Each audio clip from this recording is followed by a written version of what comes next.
Et nous revenons avec l'actualité du Covid-19 et nous sommes avec le professeur Luc Montagnier. Bonjour. Bonjour. Et merci d'être avec nous.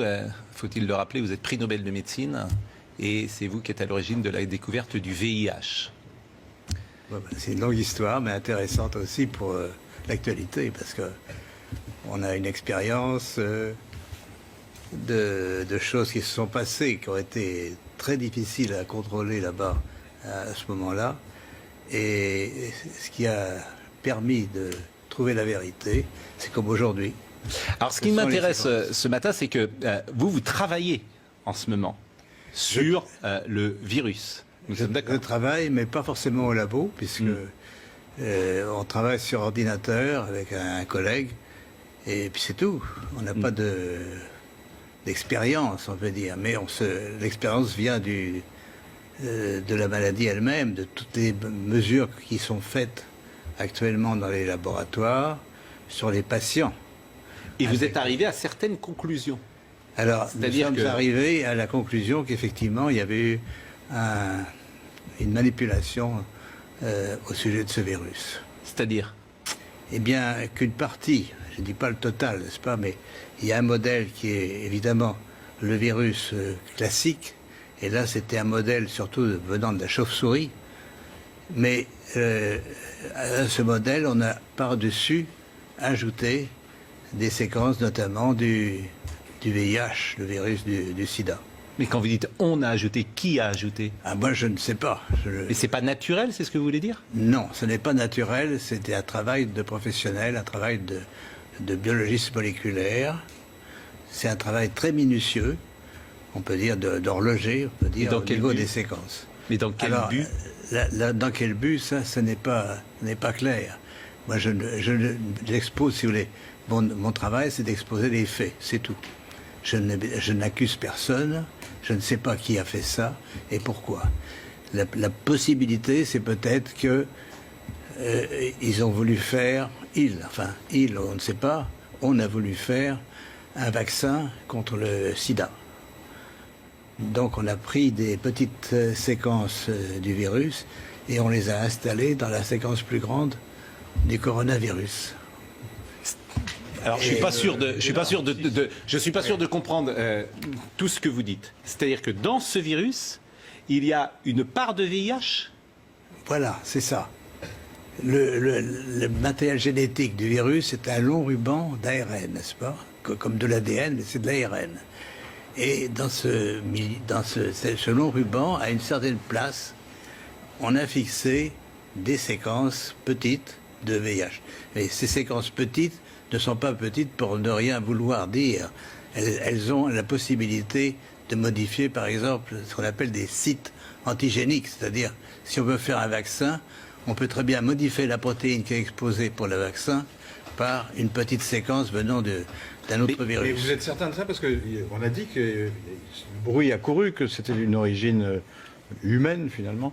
Et ça a été ensuite réfuté par la plupart des autorités scientifiques, quand même. Il y a quand même une volonté d'étouffement, si vous voulez. Les travaux, nous ne sommes pas les premiers. Un groupe de chercheurs indiens, très, très renommés, avait publié la même chose. On les a forcés à rétracter. Et on les a forcés comment? C'est-à-dire, c'est annulé. Il y a, si vous regardez leur publication, vous avez une grande bande annulée parce que... Et ce que vous dites là, la plupart des scientifiques disent le contraire, hein, quand même. Hein. De moins en moins. De moins en moins. Si vous voulez, ceci est arrivé au début de cette année et on voit de plus en plus de travaux qui suggèrent. Mais moi, je suis, on peut dire, hors d'âge. Je suis prix Nobel et je peux travailler librement. J'ai donc aucune pression sur moi qui peut agir. Ce que vous dites, je fais le lien avec ce qu'a dit le président Emmanuel Macron, qui évidemment a un devoir de réserve infiniment plus important que vous, par définition. Et qu'a-t-il déclaré au Financial Times? Il a dit « Il y a manifestement des choses qui se sont passées qu'on ne sait pas ». Bon, Ça, c'est le premier lien que je fais.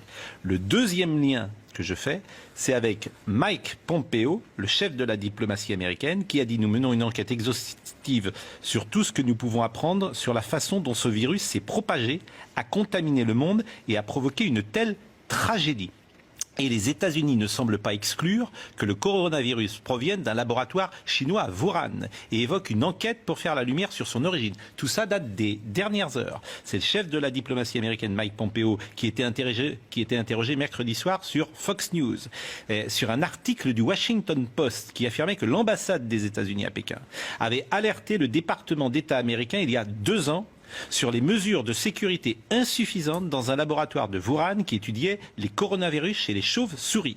Monsieur Pompeo a été questionné également sur les informations de Fox News selon lesquelles plusieurs sources pensent désormais que le Covid-19 actuel, signalé pour la première fois justement à Wuhan en décembre, émane de ce même laboratoire, même s'il s'agirait bien d'un virus naturel, pas d'un agent pathogène créé par les Chinois, et que sa fuite ne serait pas volontaire mais due au mauvais protocole de sécurité.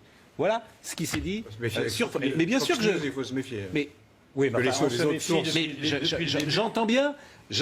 Et après, on vous interrogera sur la manière dont vous travaillez aujourd'hui pour arriver à ces conclusions-là. Bien sûr. Yvan Rioufol. Ce que vous annoncez est énorme. C'est une bombe nucléaire, si je puis dire. Mais je voudrais, pour bien être sûr d'avoir compris, cette trace de VIH ne peut pas résulter d'un croisement naturel, ou d'un croisement, en tout cas, entre espèces animales et humaines. Ça ne peut être que la main de quelqu'un d'autre, la main d'un homme. Absolument. Il y a dans cette affaire une concentration, si vous voulez. Vous avez un long ruban, il y a 30 000 bases, si vous voulez, 30 000 signes qui portent le matériel génétique.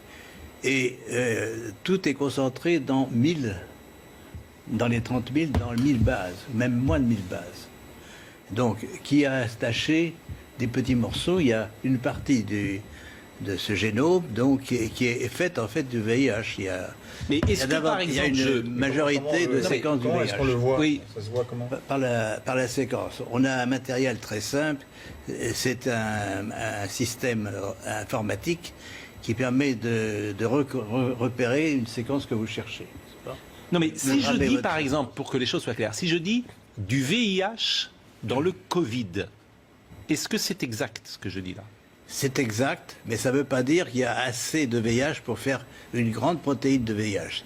Il y a assez de matériel pour modifier ce qu'on appelle un site antigénique, c'est-à-dire modifier un peu la protéine du coronavirus pour la faire reconnaître par le système immunitaire comme VIH. Mais les conséquences sur le VIH, qui est une maladie extrêmement grave et avec les conséquences que l'on sait, les conséquences pour ceux... Et alors là, moi, je fais très attention forcément à ce que je dis, parce que je pense à ceux qui ont eu le Covid-19.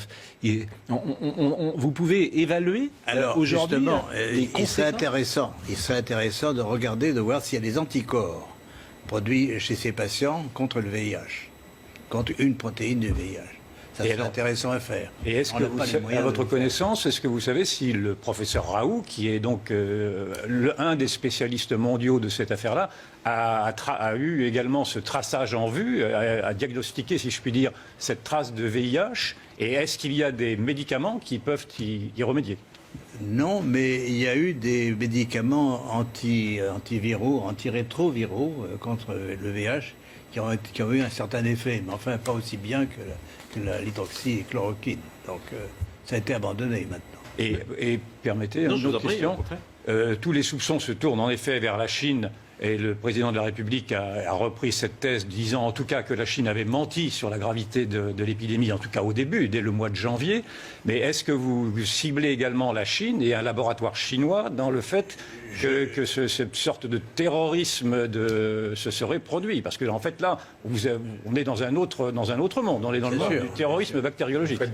Pas terroriste, parce que ce serait pour créer un vaccin. C'est accidentel. Oui, voilà.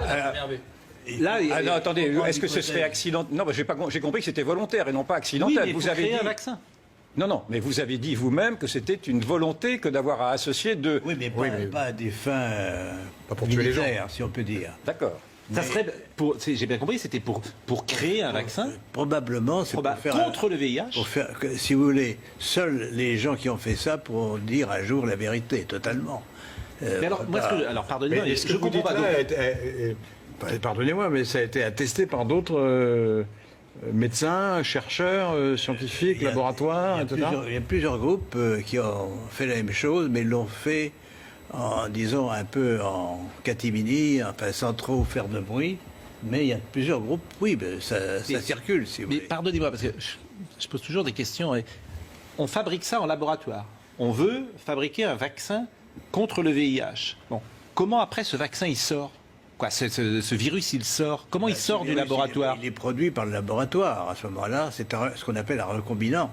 Ce virus est produit par le laboratoire chinois qui l'a trouvé ou bien d'autres laboratoires. Oui, mais comment dire, ils prennent des gens pour le tester. Comment il sort? Ben, bien sûr, alors si on parle d'un vaccin, là c'est un autre sujet, c'est un vaccin contre le coronavirus. Non mais je veux savoir comment il sort du laboratoire. Comment de la fabrication d'un vaccin contre le VIH, on arrive à une pandémie mondiale. C'est ce lien-là que je ne saisis pas. Parce qu'ils ont fait une construction donc qui est un virus corona, un ARN de virus corona, et dans une petite partie de ce ruban, vous avez les séquences VIH, de telle façon qu'elles soient exposées, bien sûr, au système immunitaire. Donc la prédiction, c'est qu'effectivement, il y a des anticorps contre le VIH chez des patients infectés par le coronavirus. Ceci, on ne peut pas le démontrer.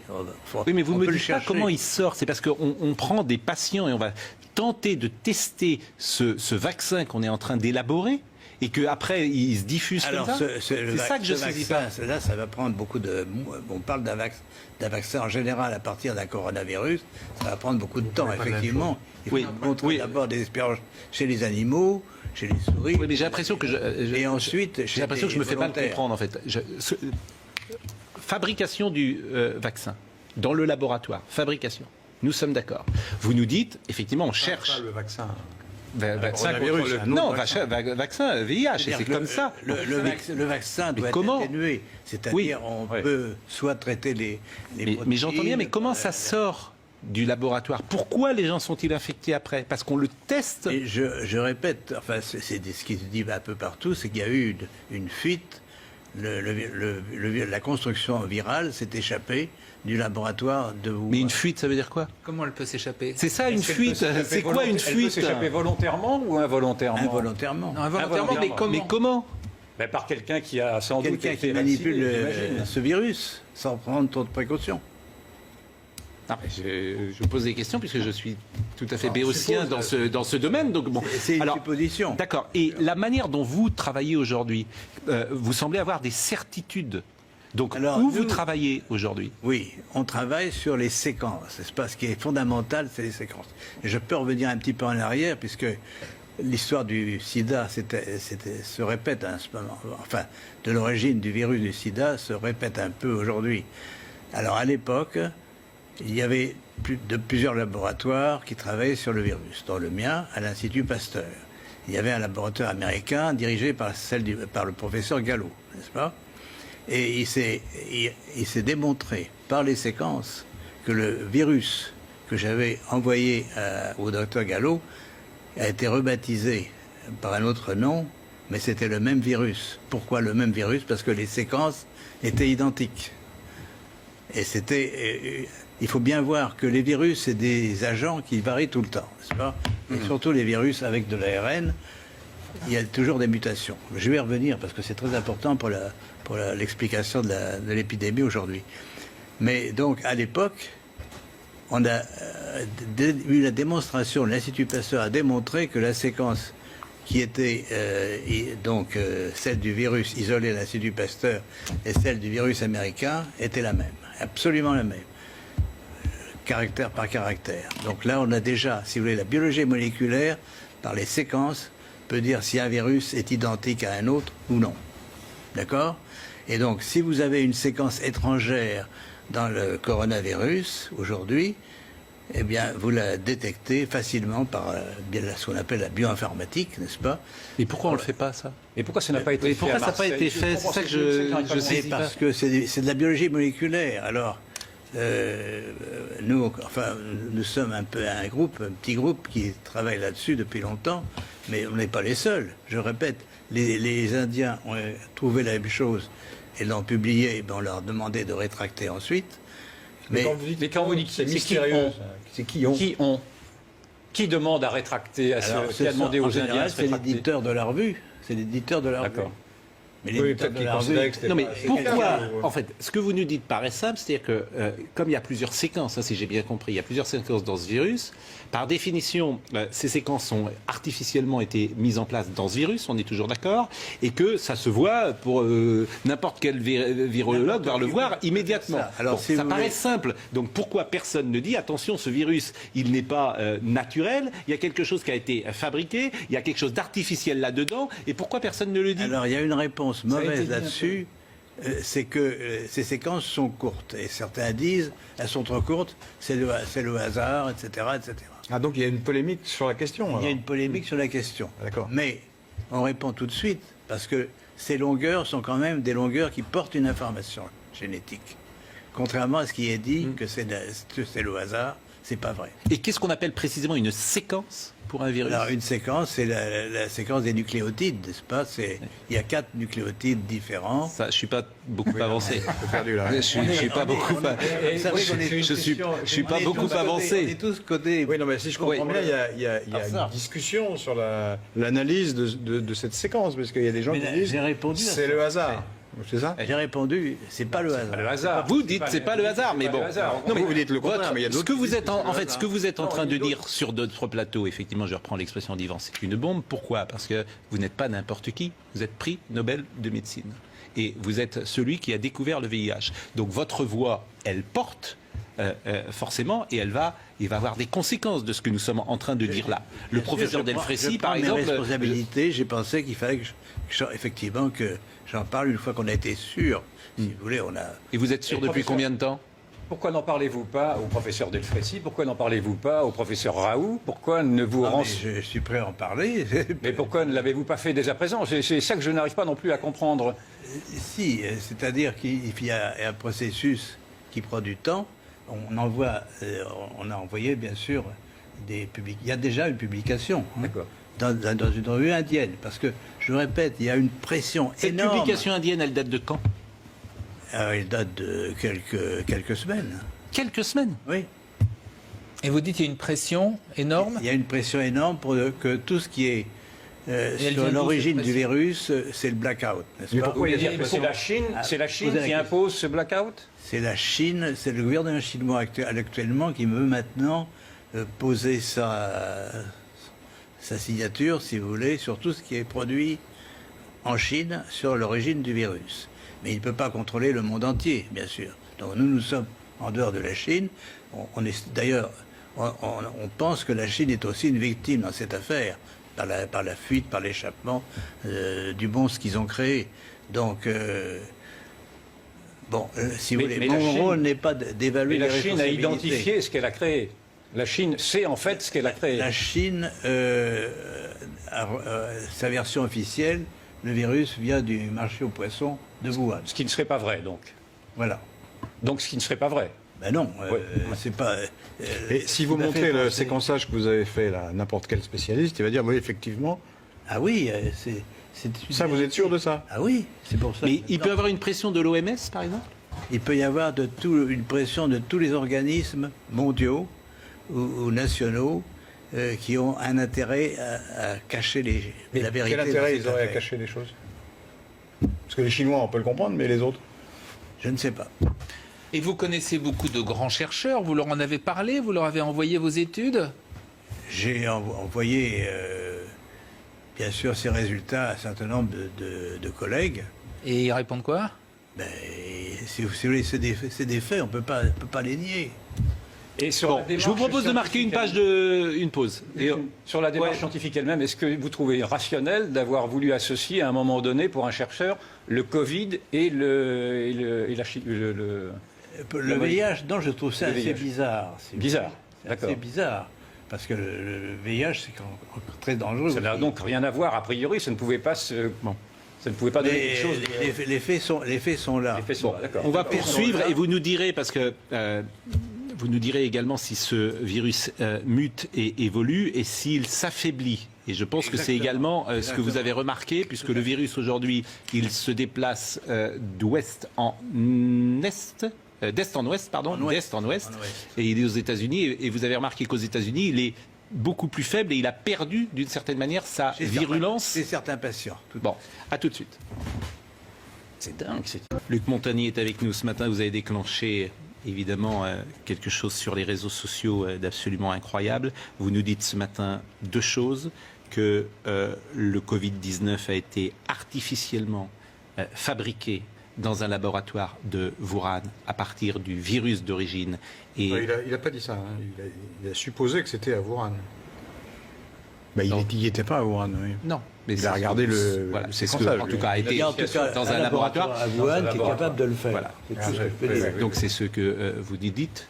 Et vous nous dites qu'il y aurait dans ce virus une part de VIH. Vous avez déclenché évidemment une tonne de réactions. Parmi celles-là, d'ailleurs très simples, les gens se posent des questions très simples. Est-ce que le fait d'avoir des segments du VIH dans le Covid-19, on pourrait le transmettre sexuellement?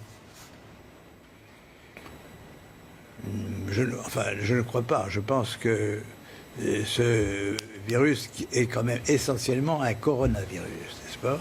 Donc il se transmet par la voie respiratoire. Donc ça reste un virus respiratoire, même s'il a été fabriqué tel que vous l'avez dit. Oui, tout à parce l'heure. que je répète, les séquences de VIH sont très petites, minoritaires, par l'ensemble des gènes, dans l'ensemble des gènes du coronavirus. Et elles n'ont pas les mêmes conséquences que le VIH lui-même. Ça, a priori, c'est ce que vous disiez aussi. Oui. Bon. Mais peut-être avec une réserve, c'est que si on travaille sur la protéine de surface d'un virus, on peut modifier son tropisme, c'est-à-dire il va attaquer d'autres types de cellules qu'au départ. Alors, l'omerta, est-ce qu'elle s'expliquerait, l'omerta Oui, je vous en prie.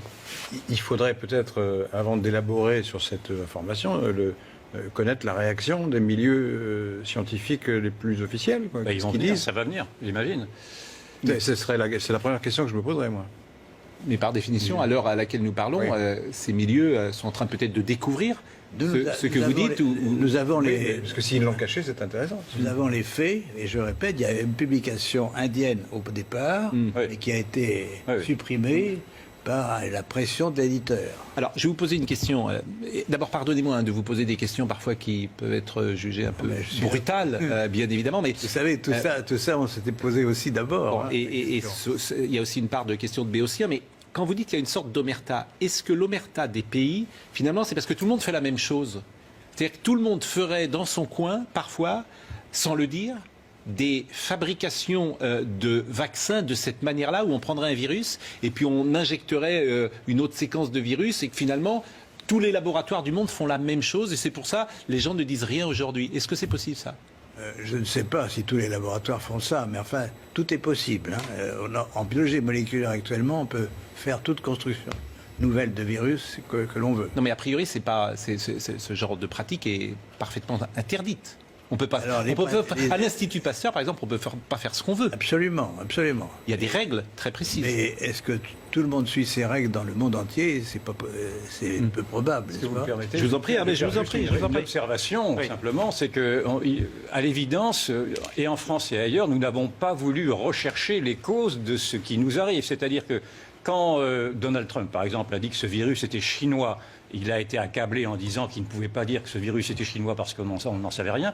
Quand il y a eu ces rumeurs de dire que ce virus aurait pu sortir d'un laboratoire, parce que ces rumeurs-là, elles courent depuis maintenant 2 mois, tout le monde a crié aux fake news, et maintenant on n'ose même pas évaluer l'hypothèse de ce que pourrait être une guerre bactériologique. Vous m'avez dit que ce n'était pas envisageable. Je veux bien vous entendre, mais malgré tout, avec ces 2 dénis respectifs, de dire que ce n'était pas la Chine, puis que ce n'était pas un laboratoire, et maintenant d'entendre dire que ce ne serait en tout cas pas une guerre bactériologique, on peut aussi, enfin moi je peux douter, je vous entends bien en disant que ce n'était pas le but recherché, que c'était un vaccin au bout du compte, mais est-ce que l'on ne peut pas quand même réserver cette hypothèse également d'une guerre bactériologique qui aurait pu, qui existe dans les scénarios, et qui aurait pu être établie également à Wuhan ou ailleurs? Enfin, mais je lis là par exemple qu'un laboratoire américain dit on a analysé les choses, ça a une origine naturelle. Donc il ne dit pas la même chose que vous. C'est un laboratoire qui a On l'air joue assez sur sérieux. les, sur les mots, parce que vous mettez un objet naturel dans un autre objet naturel. Ouais. Le VIH, c'est un objet naturel aussi. Ouais. Ouais, ouais. Oui, enfin, c'est Et jusqu'à présent, un certain nombre d'autorités reconnues ont dit que c'était d'origine naturelle. Je veux dire, le monde va devenir. je suis un peu- Je veux dire, moi, là, je partage pas tout à fait l'analyse d'Yvan, mais je reprends des éléments. Le complotisme existe, on le voit bien. Souvent, moi, je me bats, entre guillemets, contre le complotisme en disant laissons cela de côté. Mais si ce que vous dites est juste, le monde va devenir complètement parano et va ne plus croire évidemment en rien. Parce que si cette réalité, vous nous dites que c'est connu, qu'on met un mouchoir dessus, qu'une étude a existé. J'entends effectivement, je faisais le lien tout à l'heure, je l'ai dit, avec ce que dit Emmanuel Macron, qu'on peut, à la lumière de ce que vous dites, interpréter. Je rappelle cette phrase, manifestement, des choses se sont passées et on ne le sait pas. C'est une formule très douce, mais ce que dit les États-Unis, quand on vous écoute, on se dit, tiens, les États-Unis, ils sont au courant de ce que dit M. Montagnier. Bon, Oui. Non seulement les États-Unis sont au courant, mais ils ont financé une partie des recherches faites dans le laboratoire de Wuhan. C'est publié maintenant. C'est dingue. Ça également. Donc c'est une affaire pas seulement chinoise, de toute façon. Oui, oui. alors, Non, mais ce qui- si on veut se rassurer quand même, puisque vous avez continué de travailler sur ce virus aujourd'hui, il a perdu, dites-vous, toute sa virulence et vous imaginez qu'il ne sera plus précisément dangereux ces prochaines semaines. Effectivement, ce qui est intéressant, si vous voulez, c'est que mon collègue mathématicien, Pérez, pense qu'il y a une sorte d'harmonisation des séquences de l'information génétique qui est portée aussi bien par nos propres chromosomes que par les virus. Donc, la nature n'accepte pas n'importe quoi. C'est-à-dire, on peut faire n'importe quoi à la nature, mais si vous faites une construction artificielle, elle a peu de chances de survivre. C'est-à-dire que la nature aime les choses harmonieuses, et ce qui n'est étranger, par exemple, un autre virus venant d'un autre virus, n'est pas bien toléré. Donc ce qui se passe au fur et à mesure qu'il y a l'épidémie qui se développe, notamment aux États-Unis, où c'est le plus grand nombre de cas, il y a une évolution par des mutations, n'est-ce pas? Les séquences vont muter. Muter, ça veut dire un nucléotide changé par rapport à un autre, donc on modifie le code génétique, mais ça veut dire aussi des délétions, c'est-à-dire il y a des morceaux entiers du génome, et notamment, alors ce qui est extraordinaire, c'est que justement la région qui porte les séquences VIH mute beaucoup plus vite que les autres. Donc, et même elle disparaît par délétion. Donc on a des patients dont on a isolé le virus et fait la séquence du virus dans la partie ouest des États-Unis, à Seattle, et cette séquence est presque démolie et ne marche plus. Donc le VIH est parti. On peut penser que si le pouvoir pathogène nouveau, si vous voulez, du corona est lié à l'introduction de ces séquences, que ça va disparaître. C'est une lueur d'espoir. Moi, je voulais juste réagir. Et à échéance Disait de Yvan quoi, tout à l'heure.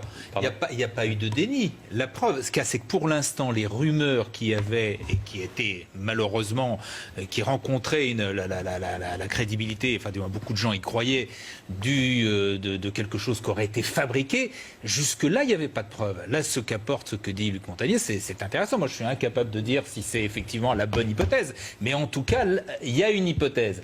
Mais avant, on n'était pas dans le déni, puisqu'il n'y avait pas de choses précises.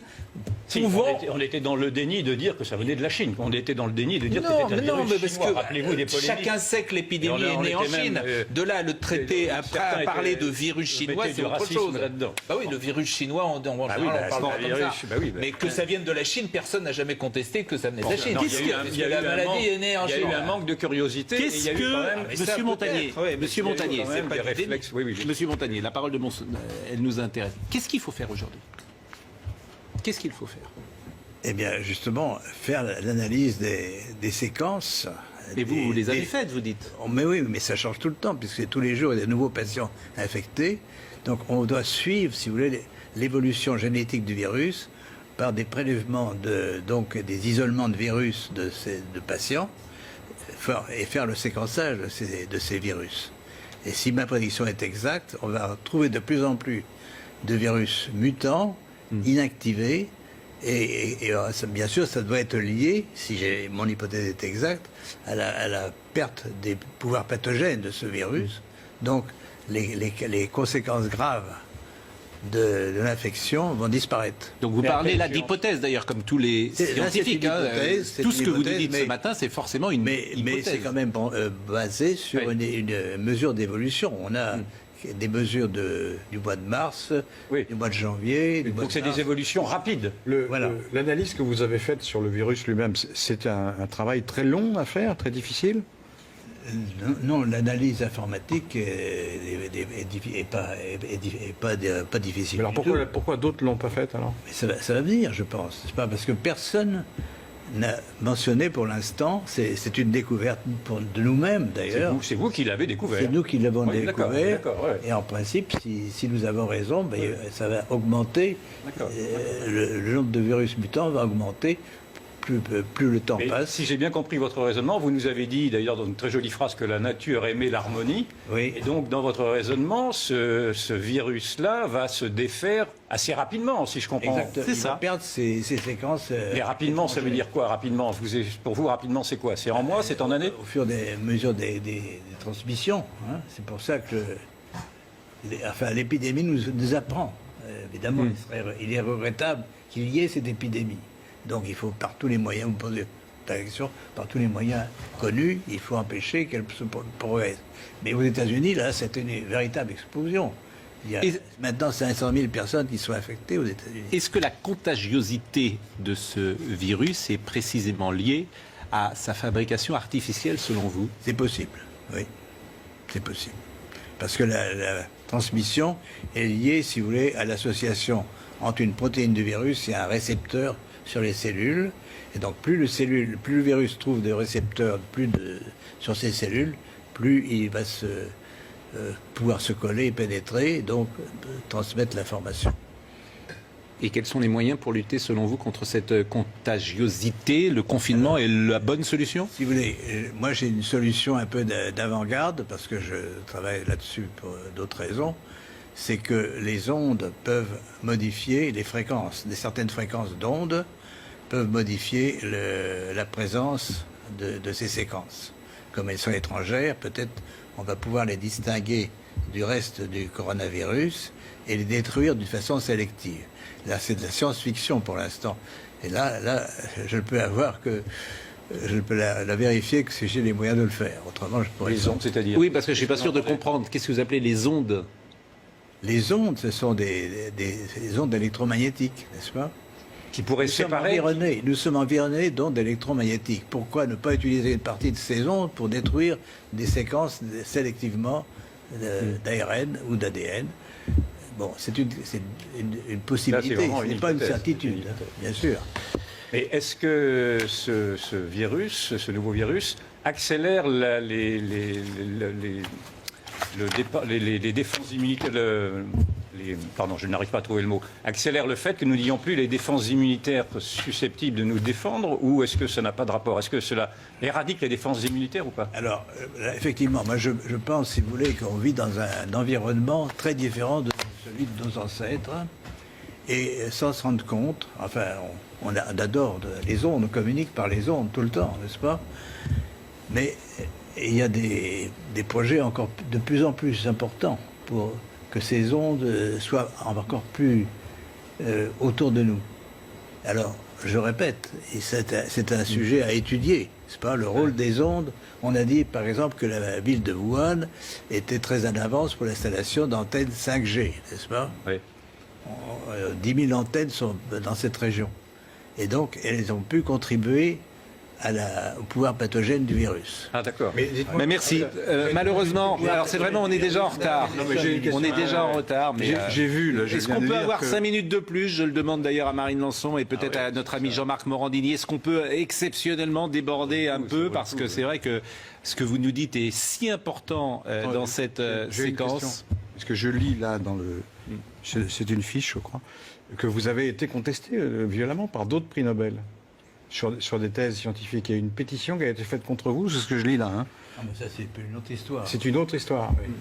Mais c'est frappant quand même que tous les prix Nobel se liguent contre vous. Pas tous les prix Nobel. Ouais, une partie en tout cas. Il y a une partie, hein, c'est pas... Mais pourquoi ils sont ligués contre vous? Parce que, si vous voulez, j'ai défendu les thèses de Jacques Benveniste sur la mémoire de l'eau. Ah oui, Et elles ont été continue. réfutées, non? Non, monsieur. Elles ont été. Ah bon? C'est pareil, il y a une sorte de voile. On empêche les recherches là-dessus. Nous, Benveniste, il a cherché longtemps, il n'a pas été empêché. Non, mais C'est que les gens ne croyaient pas à sa théorie, surtout. C'est pas tellement qu'il a été empêché. Si, enfin, il a été. Enfin, moi, je l'ai connu. Maltraité. Benveniste, lui. Il a été maltraité, on peut dire. non, mais Laurent Geoffroy, la vérité, Oui. c'est qu'on ne peut pas apporter la contradiction à monsieur. Non, je ne me Montagnier. l'apporte pas. Je ne me permettrai À pas, nous, moi, de le faire. moi, Mais ce qui m'intéresse, je c'est- lis un voilà. article qui dit le contraire. Oui, Donc, voilà, c'est mais, pour ça. mais c'est. Donc, je m'interroge. J'entends bien. Donc, je Mais- m'interroge. J'entends bien, mais on voit que dans cette séquence, beaucoup de médecins ne sont pas d'accord, beaucoup de scientifiques ne sont pas d'accord. Oui, c'est ce que je voudrais souligner. Et, voilà, et c'est Attention. pourquoi d'ailleurs vous étiez là ce matin. Ce que vous dites est ahurissant, Ahurissant. disons-le. Ce que vous dites est effectivement, et je vous remercie d'être venu sur le plateau de CNews nous l'avoir dit, mérite la contradiction, par définition, la contradiction Ce que scientifique. je viens de dire, c'est un article du Figaro. Ouais.